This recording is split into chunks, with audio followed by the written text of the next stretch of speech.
Books of Enderal, Tales of the Wanderer, the Blade Master. Blade Master is how many call themselves, even though they barely know how to hold a sword the right way. Most amusing about this is that most of them stop being daring and big mouth as soon as one of them is close to finishing him off. Then they beg and crave for their lives, for mercy, vow on Malthus and the world. A real Blade Master does not beg. If he kneels down, then only to receive the last lethal sword stroke. There exist just a few of these unyielding warriors. The story spins around the fate of such a man, who I met on my journeys. A man for whom nothing was more sweet than death itself. "You must be kidding," I huffed, disgruntled.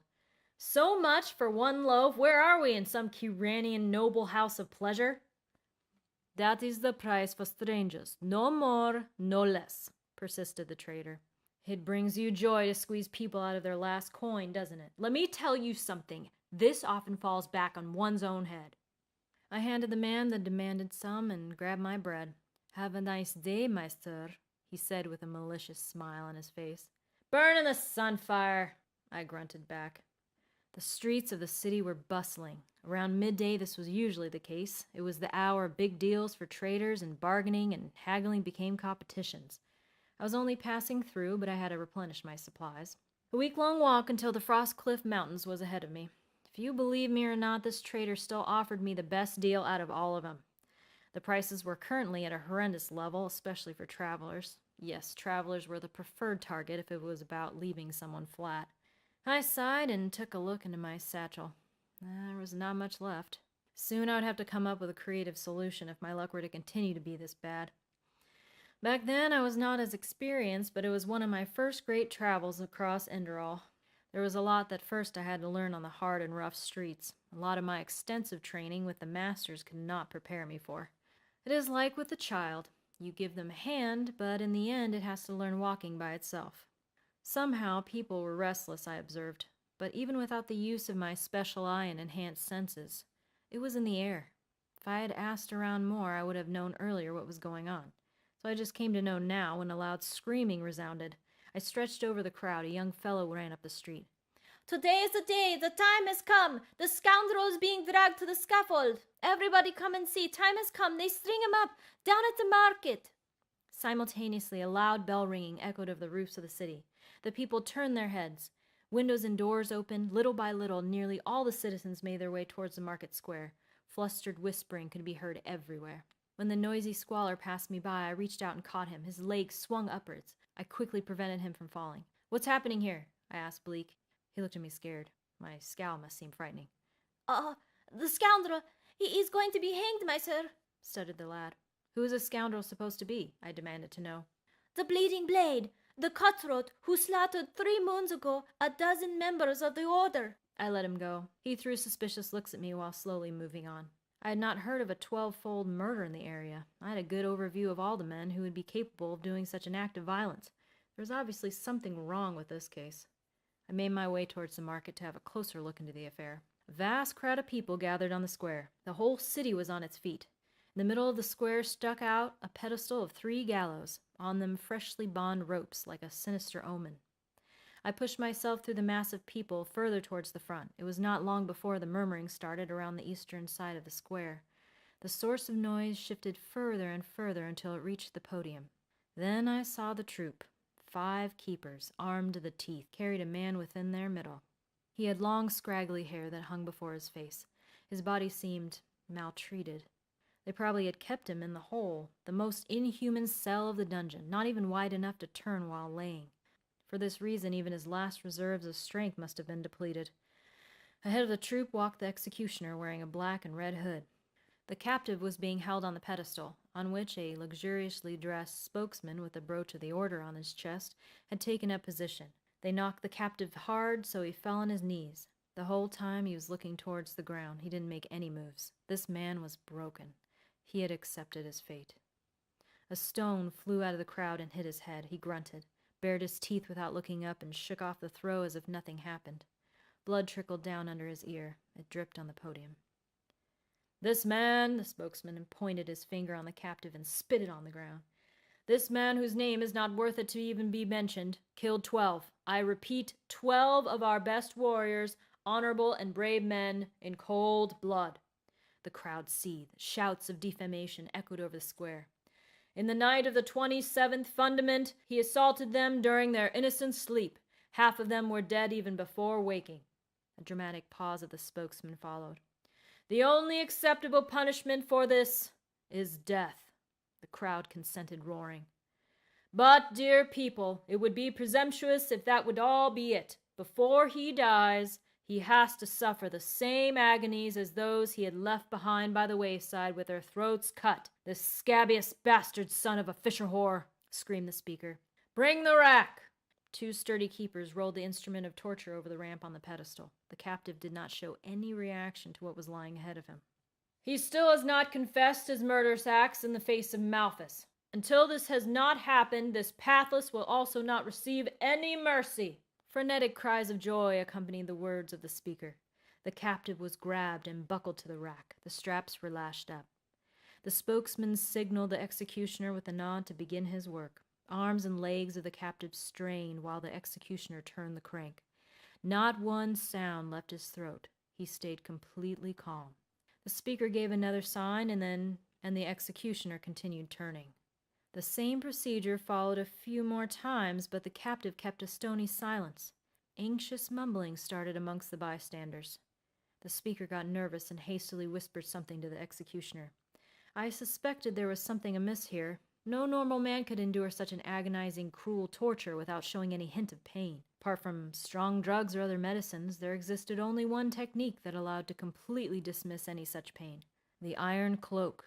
Only used by the highest master level of blade masters, the Tyran Galar, a famous ancient federation of which many legends tell stories. Release him, the speaker said with a snarl. We will chop off his fingers, one after the other. The captured blade master was dragged to the decapitation block. He did not fight back. His limbs were flaccid. His spirit was in a different state of mind. One keeper chucked the arm of the captive into the block. The executioner sharpened his mutilation knife, which was as long as his forearm. He put the stone aside, placed himself above the captive, reached back and struck out. But the knife never reached its target. I felt the magic, energetic shockwave that blew across the square, not perceptible for common people. The iron cloak had been released. In the next moment, the captive rose upwards. The iron shackle burst as if it was made from ailing wood. He reached for the wrist of the baffled executioner and broke it with a skillful hold. Then he took the knife and pressed it into the side of the executioner's throat. He died immediately. The marketplace went into an uproar. The people, in blazing fear, pushed away from the pedestal. On the contrary, I pushed towards the pedestal. The 5 keepers of the order drew their weapons. The speaker tried to make himself scarce, but didn't make it far. The blade master pulled the knife out of the executioner's throat, hurled it. It hit the runaway exactly in the back of the head, leaving him slumped to the ground, dead but still twitching for a little while longer. 2 dead men within 2 blinks of the eye. This man was a death machine. You probably can imagine what he did to the keepers, but I will not withhold the details from you. The first to approach him, a dynamic move upwards, a kick in the privates, an uppercut under the jaw, simultaneously the knife from upside down into the unprotected neck. Dead. Now the blade master found himself in possession of his favorite weapon. The second warrior of the order, a severed arm, then stroke through the heart. Preceded was all that by various matchless feints. The blade master dodged with a somersault under a blow, while cutting into the knee pit of the third attacker, using his sword to nail the attacker's foot into the pedestal. The blade master gave him a deafening hit into both ears, took away his weapon, used it to kill the third one, drew the blade out of his foot and ran it right into the fourth's throat. Double score for death. The 5th keeper had already made a quick getaway, like everyone who was in their right senses. The torture and time in the cell could not harm this blade master at all. I was not surprised by that. These fighters put themselves into artificial sleep, lasting for days, and buried themselves in chambers deep down in the earth. The blade master jumped from the pedestal. I was the only one standing there. Between us were just a few steps. He stormed in my direction, my muscles tensed, but I was too slow. Now it was impossible to dodge. He was fast as lightning flash. My breath paused. In a fraction of a moment, our eyes crossed while he passed me by. I just kept standing there, glued to the spot. In my shoulder, my shirt was ripped open and revealed a cut so thin I barely noticed it. My heart started beating again. I turned around and saw the blade master making his way up the street, followed by a troop of keepers. It took way too long until I started moving again to follow them as well. His combat style was extraordinary, like no other. Under no circumstances did I want to miss the end of this dramatic escape. A swath of destruction lay throughout the street. I saw the trader who sold me the exorbitantly expensive bread. He was lying dead under the debris of his market stall. Apparently he had tried to hastily save all his property. A Few innocents wallowed in their own blood, the ones that didn't make it away quick enough. Finally, at the city gate, the keepers headed him off and circumvented him. He suddenly saw himself surrounded by an overwhelming superior number of enemies. I arrived, gasping for air, and leaned myself against one building wall. The keeper created a circle with their halberds facing towards the blade master. One man emerged from the troop and stepped inside the circle. My eyes widened. When I woke up this morning from my hard bed between blackberry bushes and thorns, I could never have imagined that I would experience such a spectacular situation like this. The one who stepped forward to the blade master was Regis Starseeker, at this time the very best swordsman of the order and formerly student of the legendary Lorem Waterblade. He had long, black flowing hair and was an outright handsome fellow, but his sharp cheekbones and flawless complexion were just giving him the impression of a gentle soul. His blade, however, was the most lethal weapon in all of Enderal. Regis took determined steps towards the blade master, stopping at a respectful distance. Silence, like before a storm. There was not the slightest breath of wind. Suddenly the blade whooshed out of Regis's scabbard forwards. At the same time, the blade master snatched his weapon upwards. The sword crossed with a loud clank in the middle, and both opponents halted. "Name?" Regis asked in a calm voice. "Eremer, Faith of the Chiming Shadows," the blade master responded. His voice reminded me of a gnarling old wooden plank floating through a river. "A chiming shadow?" Regis's brow went upwards. "Well, isn't that interesting? I would like to offer you a fair deal. Surrender, and you stay alive, Eremer. I do not want to kill you. It would be a terrible waste of the whole world. We can discuss everything in peace, without crossing blades. Choose the path of reason." "Do not act so innocent now. You know exactly who I am, and I have already experienced what a fair deal with the author really means. You did not treat me fairly. You did not offer me any justice. I did not murder these people. They attacked me. I suppose following your commands to do so, Regis.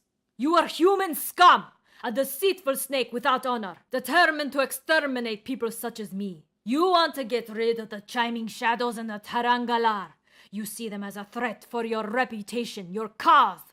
You have shrewdly turned it all on me. If you do not let me pass, a fight will break out." Regis's mouth changed from a relaxed grin to a straight, soulless wrinkle. "Believe me, then you will also die," Eremer said sharply. Regis took a step back and dropped his cloak. "You asked for it." He loosened his cuff and collar of his jerkin. On top of it, his reinforced leather armor glimmered with golden ornaments. Then he extended his arm, pointing his sword towards the enemy. With grim expression on his face, Eremer emulated the movement. The two opponents circled each other, watching the other furtively like feline predators for the slightest sign of chance. Regis flipped forward, the elegance of an attacking viper. Eremer parried the attempt without any struggle. The blades danced and sparked a silver-swirling storm. The permanence and velocity of the fighters was unrivaled. The smallest mistake could decide the outcome of this duel. I followed the clash, mesmerized by the storm of the swords. After fierce acrobatic maneuvers, Regis found himself one step ahead. With an insidious smile, he dived under Eremer's approaching blade and hit him at the abdominal wall. It was a comparably small cut, but with serious consequences. Eremer tumbled backward and held his hand on the wound. Regis directly tried to follow up, but his tackle got dashed back. "You are hiding behind your armor, coward!" Eremer snapped. Regis's grin turned dreadful. He signaled the two keepers to come to him and help him take off his leather armor. "Now we are equal," he said. His black hair was sticking to his forehead now. He took a delicate silk cloth and swiped the sweat away, then moved back into fighting position. Eremer was facing him, swathed only in his off-color rags. The storm restarted, the whirling, the dancing, the search for a weak point in the defense of the opponent. Eremer's movements were followed by a track of blood dripping on the stones. The longer the fight would take, the more this wound would take a toll on him, and I doubted if he had enough strength left to perform the iron cloak another time. In a sudden hurricane, both blades met. They grinded along each other, rasping in the face of their carriers. Abruptly, Regis grabbed with his free hand Eremer's arm, who could not hinder it any more. An awful munching resonated. The blade slowly pierced through his body until it came out the backside again. Regis pushed forward, and Eremer spat blood. The sword stuck. Regis smiled, satisfied, while the blood of his enemy stained his jerkin. "The Chiming Shadows are not what they used to be. You quickly gave—" He abruptly fell silent. His eyes stared bewildered and unbelieving down on Eremer's sword, stuck in his stomach. The older blade master thrust it in with all his power. Regis rattled, and between his clenched-up teeth flowed out his blood. His face was petrified, lost all its color. A fight is not over before you have assured your opponent is dead. This was a lethal mistake. Waterblade taught you well, but it seems he left out the most important lesson. Aramir coughed with a bittersweet smile on his lips. I warned you that you would die as well. They both spitted blood. The keepers around them watched the spectacle motionless and in silence, numbed in awe. Ragis's face turned to a grimace, filled with infinite hatred, but before he could respond with something, his head sagged down. Aramir looked up to the sky. Ah. It sounded as if he was finally free now, as if a heavy burden was taken from him. Death, sweet death, rip my heart out of my chest, he shouted, and the roar echoed from the houses around.